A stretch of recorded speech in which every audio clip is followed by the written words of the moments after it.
Aw yeah, Rivers here with some cool tech, and today we're going to take a look at the Tronsmart MK908 2 Android mini PC. In case you haven't seen one of these before, this lets you use Android as a computer or as a media player on your big screen TV. This guy comes with a Rockchip quad-core A9 CPU, Mali 400 quad-core GPU, 2 gigs of DDR3 DRAM, 8 gigs of onboard flash memory, Wi-Fi 802.11b GNN, Bluetooth 4.0, an external Wi-Fi antenna, and Android 4.2.2. On the outside it looks very similar to the MK908, but inside it's got a new controller chip with the flash memory which speeds things up quite a bit, plus the Wi-Fi is greatly improved. So on the inside you can see that it's got a small heat sink on the CPU, but it actually stays quite a bit cooler than the MK908 one. This is the original MK908. I think it ran pretty well, but when you put a 1080p kernel on it, it got a little bit too warm. Now let's take a look at the ports. On the back you have a micro USB port and a full-size USB port. I like to connect the full-size port to a USB hub like this one. This lets me connect a lot more devices and provides additional power to devices like external hard drives. On the side you've got a micro SD card slot and an OTG port for updating the firmware. On the back you'll find a female micro HDMI port. You get a mini HDMI adapter cable in the box, but the other end is a male HDMI, so it's not going to connect to a regular HDMI cable. I recommend buying a micro HDMI to female HDMI adapter. I use mine all the time, it's super useful. And finally, it's got a new folding Wi-Fi antenna. The Wi-Fi is definitely good on here. It might be at the antenna or it might be the Wi-Fi chip or both, but the signal seems to come in better than on older Android mini PCs. Alright, let's hook up the MK908 2 and see how the software works. Here's what your desktop will look like on the stock ROM the first time you boot it up. And it does come rooted, also I've checked that. Here's your pre-installed app, so you've got pretty much everything you need to get started. Now let's take a quick look at the settings. So over here under Wi-Fi, connected right up to my Wi-Fi network, put in the password and it's good to go in about 20 seconds. Bluetooth on here is working well as well. It uses version 4.0, which seems to be less buggy, and it worked great for me. Another option on this guy that's nice is sleep mode if you're worried about burning in your screen. And we've also got screen capture that we can put onto the taskbar just like a lot of Android mini PCs, and it works well on here as well. This guy comes configured with 2 gigs of app storage and about 4.5 gigs for data storage. I actually upgraded my app storage to 4 gigs while I installed the Finless Rom, which is available now. Here's your version of Android, which is 4.2.2, and your kernel version.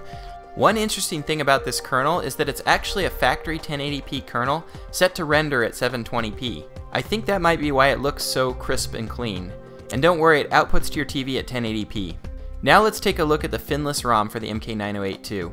So what Bob Finless did is he made 2 kernels available for this ROM. One is a 720p kernel for performance and the other is a 1080p kernel for better picture quality. Both are stock factory kernels derived from the original firmware. What you're looking at right here is the 1080p kernel running with Go Launcher HD. I'll add a link in the description where you can read more about why the kernel is set up the way it is. So first, I installed about 80 apps that are my favorite apps to run on Android and Android mini PCs. And I'll make a video of some of my favorite apps and app recommendations, and I'll put a link to it in the description down below. Let's go and run a few benchmarks on here first. So first off, we'll start off with CPU Z to get a little more information about the processor. You can see it's a quad-core A9. It goes all the way up to 1.6 gigahertz, so it's a true 1.6 gigahertz processor. Here you can see it's got a 1080p kernel running here, 2 gigs of RAM, Android 4.2.2. Next up I ran LinPack, which is an app that quickly benchmarks the CPU, just the CPU performance. And it got a pretty decent score, between 100 and 105 using the 1080p kernel. Next I ran Wi-Fi Analyzer, and it looks like the MK908 has got pretty good Wi-Fi signal. It gets negative 38 decibel watts for my nearby router, and just for comparison, the Minix X7 gets negative 30 decibel watts for my nearby router. And for my far away router, it gets negative 55 decibel watts, whereas my X7 gets negative 58 decibel watts. So it's working really well, and it even slightly outperforms the X7 for the far away router. Still, you get what you pay for, and the X7 is a better all-around device, but you have to pay more money for it. And finally I ran Antutu, which benchmarks all different parts of the system, including the RAM, CPU, and GPU. I got a score of 16,844, but when I ran on the stock firmware I actually got a better score in the 1800s, so I think this 1080p kernel is slowing it down a bit. Also, I had a lot of problems running Antutu on this ROM.